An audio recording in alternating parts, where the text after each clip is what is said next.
Assalamualaikum warahmatullahi wabarakatuh. Allahumma sholli ala Muhammad wa ala ali Muhammad kama shallaita ala Ibrahim wa ala ali Ibrahim fil alamin innaka Hamidum Majid. Sahabat sekalian, hari ini saya akan bercerita tentang 60 sahabat Nabi. Kita mulai dengan Mus'ab bin Umair, salah seorang sahabat Nabi Muhammad SAW. Beliau adalah seorang remaja Quraisy terkemuka, paling tampan, penuh dengan jiwa dan semangat muda. Sejarawan dan ahli riwayat menjelaskan masa mudanya dengan ungkapan seorang pemuda Mekah yang mempunyai nama paling harum. Dia lahir dan dibesarkan dalam kesenangan serta tumbuh dalam lingkungannya. Mungkin tidak seorang pun di antara anak-anak muda Mekah yang beruntung dimanjakan oleh kedua orang tuanya sedemikian rupa sebagaimana Mus'ab bin Umair. Mungkinkah anak muda yang serba kecukupan, biasa hidup mewah dan manja, menjadi buah bibir gadis-gadis Mekah dan menjadi bintang di tempat-tempat pertemuan, akan berubah menjadi pelaku cerita tentang keimanan dan kepahlawanan? Demi Allah, kisah Mus'ab bin Umair atau yang dijuluki oleh kaum muslimin dengan sebutan Mus'ab yang baik adalah kisah yang penuh pesona, yang merupakan salah satu di antara orang-orang yang ditempa oleh Islam dan dididik oleh Muhammad SAW. Namun bagaimana sosok sejatinya? Sungguh kisah hidupnya merupakan suatu kehormatan bagi seluruh umat manusia.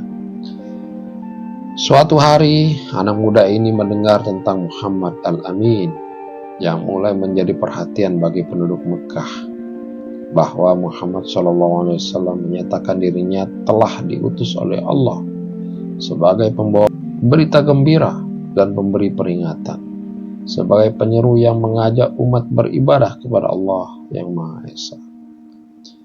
Saat siang dan malam, perhatian penduduk Mekah tidak lepas dari berita itu.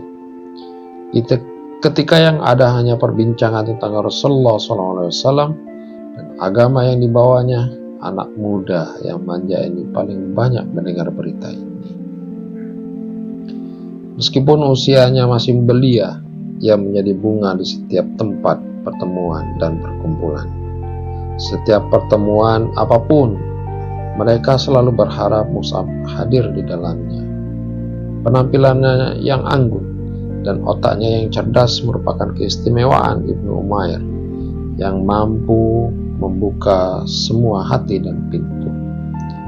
Mus'ab telah mendengar bahwa Rasulullah SAW bersama pengikutnya sering mengadakan pertemuan di suatu tempat yang jauh dari gangguan dan ancaman orang-orang Quraisy. Pertemuan itu dilaksanakan di Bukit Sofa di rumah Al-Arqam bin Abul Alqam. Tanpa berpikir panjang dan tanpa seorang pun yang menemani, pada suatu senja ia pergi ke rumah Al-Arqam. Kerinduan dan rasa penasaran telah mendorongnya melakukan itu. Di tempat itulah Rasulullah SAW bertemu dengan para sahabatnya untuk membacakan ayat-ayat Al-Quran kepada mereka, sholat bersama mereka, menghadap kepada Allah yang Maha Tinggi lagi Maha Kuasa. Ketika Mus'ab baru saja duduk, ayat-ayat Al-Quran mulai mengalir dari kalbu Rasulullah SAW, bergema melalui kedua bibir beliau, mengalir sampai ke telinga dan meresap ke dalam hati para pendengar. Di senja itu, hati Mus'ab telah berubah menjadi hati yang tunduk oleh ayat-ayat Al-Quran. Keharuan yang ia rasakan hampir-hampir saja membuat tubuhnya terangkat dari tempat duduknya. Ia seolah-olah terbang oleh perasaan gembira. Tetapi Rasulullah mengulurkan tangannya yang penuh kasih sayang dan mengurut dada pemuda yang sedang bergejolak itu. Tiba-tiba hatinya berubah tenang dan damai bagai lautan yang dalam. Pemuda yang baru masuk Islam dari dan beriman itu tampak telah memiliki hikmah yang luas dan berlipat ganda dari ukuran usianya. Ia mempunyai kepekaan hati yang mampu mengubah jalan sejarah. Ibunda Mus'ab, Khannas binti Malik, adalah seorang ibu yang memiliki kekuatan kepribadian yang cemerlang. Pesona pribadinya itu telah membuatnya disegani setelah memeluk Islam. Tidak ada sosok yang paling membuat Mus'ab khawatir dan takut di muka bumi ini selain ibundanya. Seandainya Mekah dengan segala patung, tokoh-tokoh terhormat, dan padang pasir membentuk sebuah formasi yang mengepung dan memusuhinya, Mus'ab akan menganggap itu bukanlah musuh yang berat saat itu. Tetapi bila musuh itu adalah ibunya, inilah kekhawatiran yang membuatnya gelisah. Dia berpikir cepat dan memutuskan untuk menyembunyikan keislamannya, kecuali jika Allah berkehendak lain. Tetapi ia tetap bolak-balik ke Darul Arqam dan bermajelis bersama Rasulullah SAW. Dia benar-benar merasa tentram dengan menjadi orang yang beriman dan tetap berupaya menghindari kemurkaan ibunya, yang sampai saat itu tidak tahu sama sekali tentang keislamannya. Hanya saja, di Mekah tiada rahasia yang tersembunyi. Mata dan telinga orang-orang Quraisy ada di setiap tempat, mengikuti setiap langkah dan menyusuri setiap jejak. Utsman bin Talhah melihat Mus'ab ketika memasuki rumah Al-Arqam secara diam-diam. Kali lain, Utsman melihatnya sholat seperti yang dilakukan oleh Muhammad SAW. Ia pun segera menemui ibu Mus'ab dan melaporkan berita yang dijamin kebenarannya. Mus'ab berdiri di hadapan ibu dan keluarganya serta pembesar Mekah yang berkumpul di rumahnya. Dengan hati yang benar-benar yakin dan mantap, Mus'ab membacakan ayat-ayat Al-Quran yang disampaikan oleh Rasulullah SAW untuk mencuri hati nurani mereka, mengisinya dengan hikmah dan kemuliaan, kejujuran dan ketakwaan. Ketika ibu hendak membungkam mulut putranya dengan tamparan keras, tangan yang terayun bagai anak panah itu tiba-tiba lunglai dan jatuh terkulai di hadapan cahaya yang membuat wajah yang telah berseri cemerlang itu kian berwibawa dan tenang. Kewibawaannya telah menimbulkan penghormatan dan ketenangan yang menumbuhkan kepercayaan. Sebagai seorang ibu, Ibunda Mus'ab tidak tega memukul dan menyakiti putranya, tetapi pengaruh berhala-berhala terhadap dirinya membuat dirinya harus bertindak dengan cara lain. Ia membawa putranya itu ke ruang yang terisolir di dalam rumahnya, lalu mengurungnya di dalam ruangan itu dan ditutup rapat-rapat. Mus'ab tinggal dalam kurungan itu sekian lama hingga beberapa orang di antara kaum muslimin hijrah ke Habasyah. Mendengar berita hijrah itu, Mus'ab pun mencari muslihat dan berhasil mengelabui ibu dan penjaga-penjaganya. Lalu hijrah ke Habasyah dengan penuh ketaatan. Ia tinggal di sana bersama saudara-saudaranya kaum muhajirin, lalu pulang ke Mekah. Kemudian ia pergi lagi untuk hijrah kedua bersama para sahabat titah Rasulullah SAW dan karena taat kepada beliau. Tetapi di Habasyah maupun di Mekah tidak ada bedanya bagi Mus'ab. Ujian dan penderitaan yang harus dihadapi Mus'ab kian meningkat tanpa kenal waktu dan tempat. Mus'ab telah berhasil membentuk pola kehidupannya dengan format baru sesuai dengan yang dicontohkan oleh sosok pilihan Muhammad SAW. Dia kini telah sampai pada keyakinan bahwa hidupnya sudah sepantasnya dipersembahkan untuk penciptanya yang maha tinggi, Rabb-Nya yang maha agung. Suatu hari ia muncul di hadapan beberapa kaum muslimin yang sedang duduk di sekeliling Rasulullah SAW. Saat memandang Mus'ab, mereka semua menundukkan kepala dan merasa prihatin. Beberapa orang di antara mereka berlinang air mata karena terharu. Hal itu karena mereka melihat Mus'ab memakai jubah usang yang penuh dengan tambalan. Mereka teringat penampilannya sebelum masuk Islam. ketika pakaiannya bagaikan bunga-bunga di taman hijau yang terawat dan menyebarkan bau yang wangi. Rasulullah SAW sendiri menatapnya dengan pandangan yang bijaksana, pandangan yang penuh rasa syukur dan kasih sayang. Kedua bibir beliau menyuguhkan senyuman mulia seraya bersabda, "Aku telah mengetahui Mus'ab ini sebelumnya. Tidak ada pemuda Mekah yang lebih dimanja oleh orang tuanya seperti dirinya. Kemudian ia meninggalkan itu semua karena cinta kepada Allah dan Rasul-Nya." Sejak ibunya merasa putus asa untuk mengembalikan Mus'ab kepada agama yang lama, segala fasilitas yang dahulu dinikmatinya dihentikan, bahkan ibunya tidak sudi nasinya dimakan orang yang telah mengingkari berhala. Sang ibu tega membiarkannya menanggung derita kemurkaannya, walau itu adalah anak kandungnya sendiri. Akhir pertemuan Mus'ab dengan ibunya adalah ketika perempuan itu hendak mengurungnya kembali setelah ia pulang dari Habasyah. Ia pun bersumpah dan menyatakan tekadnya untuk membunuh orang-orang yang membantu melaksanakan rencananya. Karena sang ibu telah mengetahui kebulatan tekad putranya yang tidak bisa ditawar lagi, tidak ada jalan lain baginya kecuali melepasnya dengan cucuran air mata. Sementara Mus'ab pun tidak kuasa menahan nangis. Perpisahan itu menggambarkan kepada kita kegigihan yang luar biasa dari pihak ibu dalam kekafiran. Sebaliknya, kebulatan tekad sangat kuat dari pihak anak dalam mempertahankan keimanan. Sang ibu mengusirnya dari rumah. Dia berkata, "Pergilah sesuka hatimu, aku bukan ibumu lagi."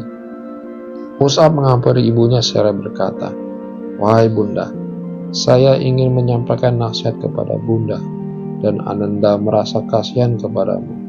Saksikanlah bahwa tiada ilah yang berhak disembah selain Allah dan Muhammad adalah hamba dan utusannya."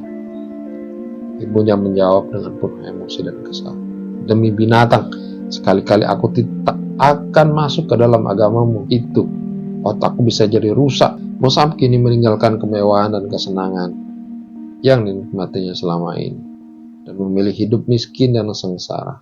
Pemuda berpenampilan mewah dan wangi ini kini telah menjadi seorang melarat dengan pakaian yang kasar dan usang. Suatu hari ia ada kalanya makan dan beberapa hari menderita lapar, tetapi jiwanya yang telah dihiasi dengan akidah yang suci dan memancar oleh cahaya ilahi telah mengubah dirinya menjadi seorang manusia yang dihormati, penuh wibawa dan disegani. Suatu saat Rasulullah SAW memilih Mus'ab untuk melakukan tugas yang paling agung saat itu. Ia menjadi utusan Rasulullah SAW ke Madinah untuk mengajarkan agama kepada orang-orang Ansor yang telah beriman dan berbayat kepada Rasulullah SAW di Bukit Aqabah. Mengajak orang-orang yang lain agar menganut agama Allah dan mempersiapkan Madinah untuk hijrah yang agung. Ketika itu sebenarnya masih banyak tokoh yang lebih tua di kalangan sahabat, lebih berpengaruh dan lebih dekat hubungan kekeluargaannya dengan Rasulullah SAW daripada Mus'ab. Tetapi Rasulullah menjatuhkan pilihannya kepada Mus'ab yang baik. Beliau menyadari sepenuhnya bahwa beliau telah memikulkan tugas yang besar di pundak pemuda itu dan menyerahkan nasib agama Islam kepadanya di Madinah, yang tidak lama lagi akan menjadi Darul Hijrah, pusat para dai dan dakwah dan markas para pengemban misi Islam dan prajurit perang. Mus'ab memikul amanah itu dengan bekal kearifan fikir dan kemuliaan akhlak yang dikaruniakan Allah kepadanya. Kezuhudan, kejujuran, dan kesungguhan hati berhasil melunakkan dan menawan hati penduduk Madinah hingga mereka berduyun-duyun masuk Islam. Pada saat awal tiba di Madinah, yang menganut agama Islam di sana hanya 12 orang yang telah berbaiat di Bukit Aqabah. Tetapi beberapa bulan kemudian banyak orang bersedia memenuhi panggilan Allah dan Rasul-Nya. Pada musim haji berikutnya, setelah tahun perjanjian Aqabah, kaum muslimin Madinah mengirim utusan yang mewakili mereka menemui Nabi sallallahu alaihi wasallam. Jumlah mereka adalah 70 mukmin, laki-laki dan perempuan. Mereka berangkat dipimpin oleh guru mereka yang tidak lain adalah orang yang diutus oleh Nabi SAW ke mereka, yaitu Mus'ab yang baik. Dengan kesopanan dan kebaikan yang ditunjukkan, Mus'ab bin Umair telah menjadi bukti bahwa Rasulullah SAW tahu bagaimana memilih orang yang tepat. Ia memahami tugas dengan sepenuhnya dan mampu menempatkan diri pada batas-batas yang telah ditetapkan. Ia sadar bahwa tugasnya adalah menyeru kepada agama Allah, menyampaikan berita gembira kepada agama tentang agamanya yang mengajak manusia menuju hidayah Allah, membimbing mereka ke jalan yang lurus. Tugasnya hanyalah menyampaikan agama Allah seperti tugas Rasulullah SAW yang diimaninya. Di Madinah, Mus'ab tinggal sebagai tamu di rumah As'ad bin Zurarah. Ia bersama As'ad mengunjungi kabilah-kabilah, rumah-rumah, dan tempat-tempat pertemuan untuk membacakan ayat-ayat kitab suci Rabb-Nya yang telah ia ketahui. Mereka berdua menyampaikan kalimat Allah, bahwa Allah adalah Ilah yang Maha Esa, secara hati-hati. Musa pernah menghadapi beberapa peristiwa yang mengancam keselamatan diri dan sahabatnya, yang nyaris celaka jika tanpa kecerdasan akal dan kebesaran jiwanya. Suatu hari ketika ia sedang memberikan petuah kepada orang-orang, tiba-tiba disergap oleh Usaid bin al-Khudair, pemimpin kabilah Abdul Ashhal di Madinah. Usaid menodong Mus'ab dengan belati yang terhunus. Dia sangat murka dan sakit hati menyaksikan Mus'ab yang datang untuk menyelewengkan kaumnya dari agama mereka, membujuk mereka agar meninggalkan tuhan-tuhan mereka dan menceritakan Allah yang Maha Esa yang belum pernah mereka ketahui sebelum itu. Tuhan-tuhan yang selama ini mereka kenal bisa dilihat dengan jelas terpajang di tempatnya, dan bila seseorang berkepentingan, ia tahu di mana tempat Tuhannya. Dia bisa langsung berhadapan dengan Tuhannya untuk memaparkan kesulitan serta menyampaikan permohonan. Demikianlah yang tergambar dan terbayang dalam pikiran suku Abdul Ashhal.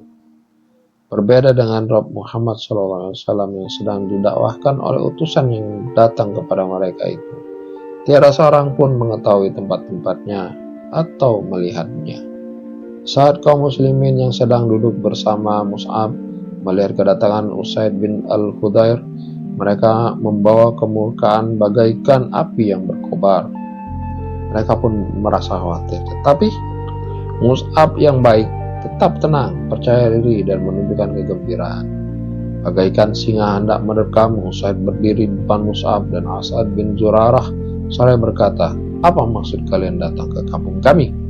Apakah kalian hendak membodohi orang-orang yang lemah di antara kami? Tinggalkan segera tempat ini jika kalian tidak ingin mati."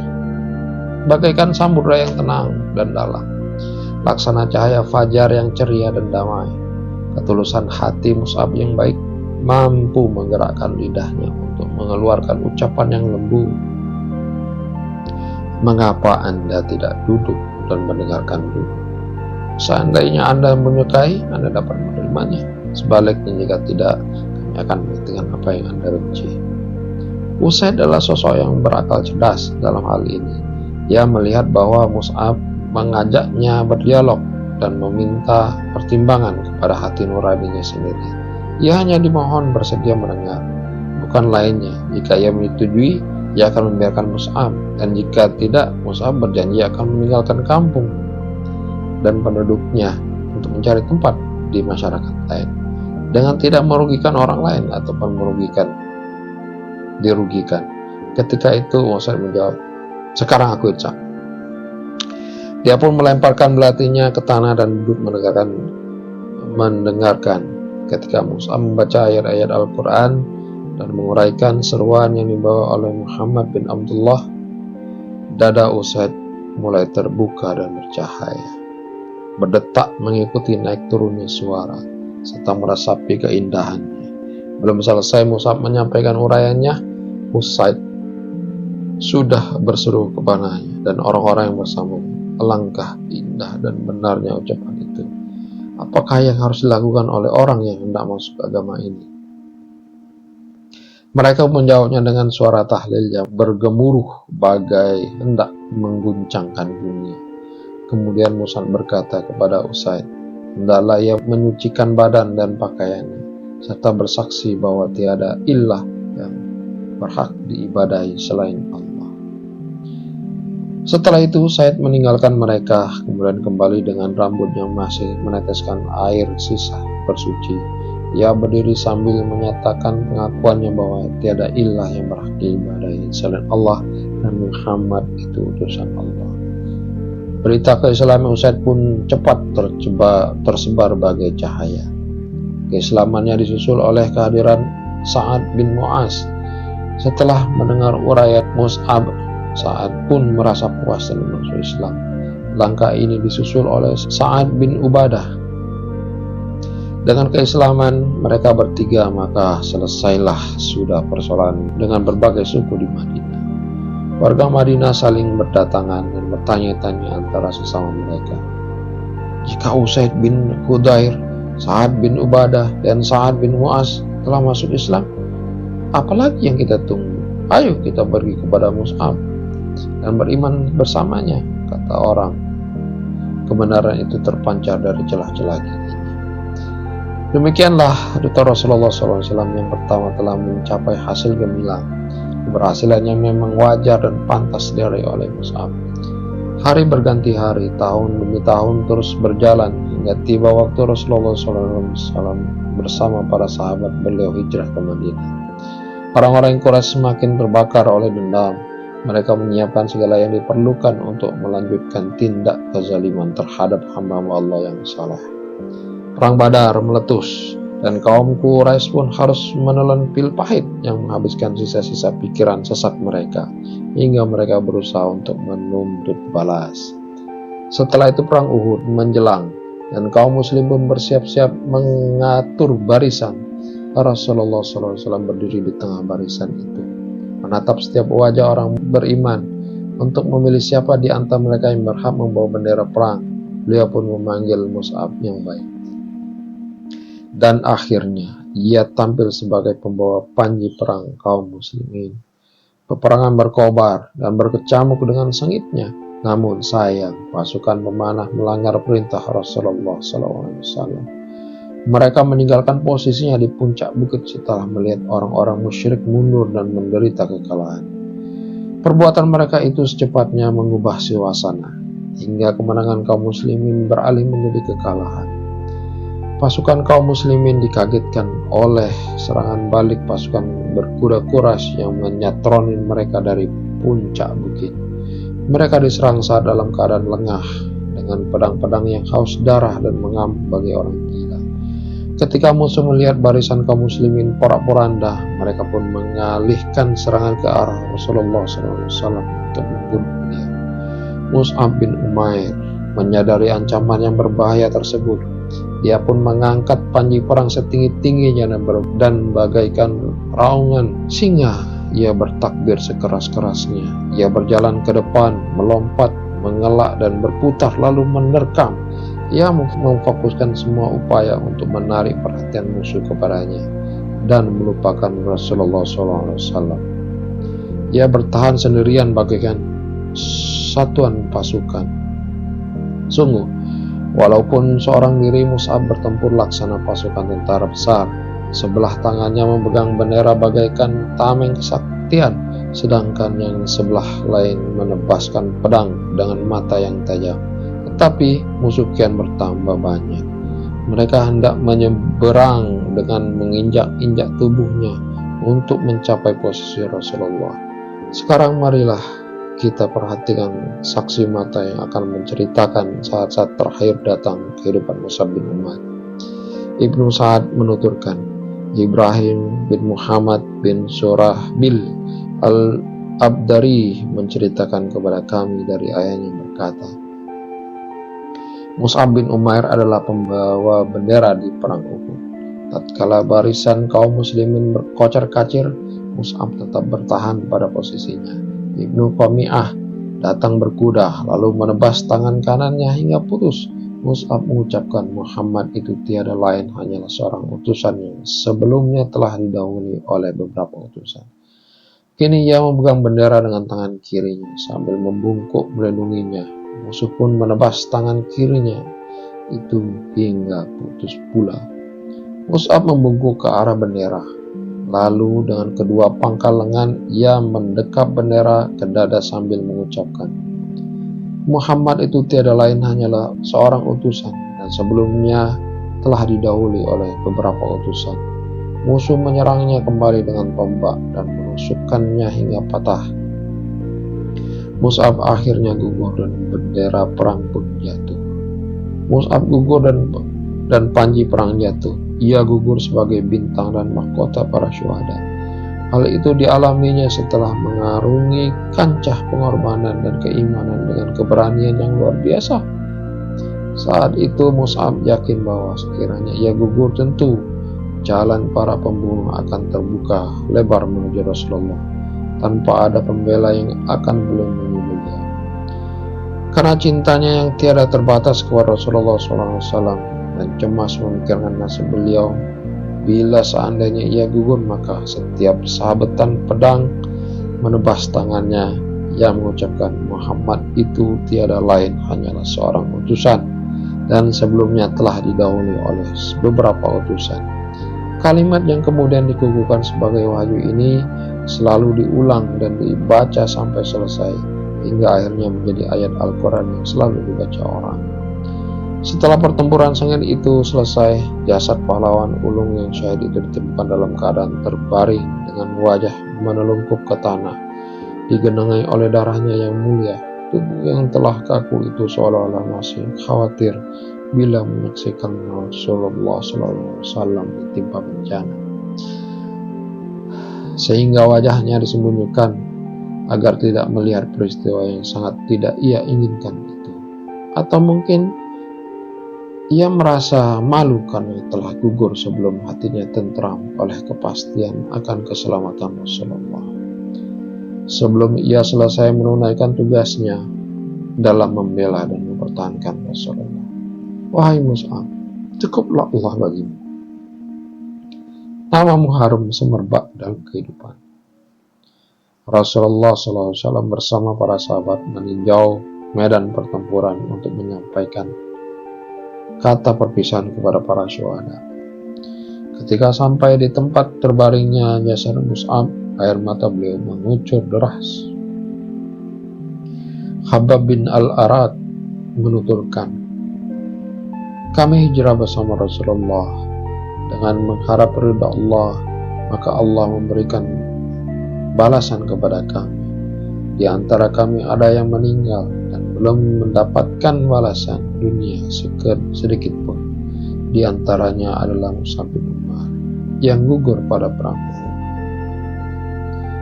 Kami tidak mendapatkan sesuatu untuk mengafaninya kecuali sepotong kain. Jika kami menutup kepalanya, kedua kakinya tersingkap, dan jika kami menutup kakinya, kepalanya tersingkap. Nabi SAW bersabda, tutupilah kepalanya dengan kain dan tutuplah kakinya dengan izhir atau rumput berbau harum yang biasa digunakan dalam umur. Kepedihan yang mendalam memang dialami oleh Rasulullah atas terbunuhnya paman beliau Hamzah, dan jasadnya dipotong-potong oleh orang-orang musyrik sedemikian rupa. Air mata beliau bercucuran dan hati beliau bergolak oleh duka. Medan pertempuran penuh dengan mayat para sahabat beliau yang masing-masing bagi beliau merupakan panji-panji ketulusan, kesucian dan cahaya. Namun semua pemandangan yang menyedihkan itu tidak memalingkan Rasulullah SAW untuk berhenti di dekat jasad duta beliau yang pertama untuk melepaskan kepergiannya dan mengungkapkan duka bela sungkawa. Rasulullah berdiri di depan jasad Mus'ab bin Umair dengan pandangan mata yang penuh dengan cahaya, kesetiaan, dan kasih sayang. Beliau membacakan ayat di hadapannya. Dan di antara orang-orang mukmin itu ada orang-orang yang menepati apa yang telah mereka janjikan kepada Allah. Al-Ahzab 23. Kemudian dengan penuh rasa iba beliau memandangi kain yang digunakan untuk menutupi jasadnya seraya bersabda, "Ketika di Mekah dulu, tidak ada seorang pun yang aku lihat yang lebih halus pakaiannya dan lebih rapi rambutnya daripada dirimu. Namun sekarang engkau gugur dengan rambutmu yang kusut masai dan hanya dibalut sehelai kain." Setelah itu pandangan beliau tertuju ke medan pertempuran dengan pemandangan jasad syuhada rekan-rekan Mus'ab yang tergeletak di atasnya. Rasulullah bersabda, "Sungguh Rasulullah akan menjadi saksi pada hari kiamat nanti bahwa kalian semua adalah syuhada di sisi Allah." Kemudian beliau berpaling ke arah sahabat yang masih hidup dan bersabda, "Wahai manusia, berziarahlah dan berkunjunglah kepada mereka. Ucapkanlah salam untuk mereka demi zat dan jiwaku di tangannya. Tiada seorang muslim pun yang mengucapkan salam kepada mereka sampai hari kiamat, kecuali mereka pasti membalas salamnya. Semoga keselamatan dilimpahkan kepadamu, wahai Mus'ab. Semoga keselamatan dilimpahkan kepada kalian, wahai para syuhada. Semoga keselamatan, kerahmatan, dan keberkahan dilimpahkan kepada kalian semua. Assalamualaikum warahmatullahi wabarakatuh."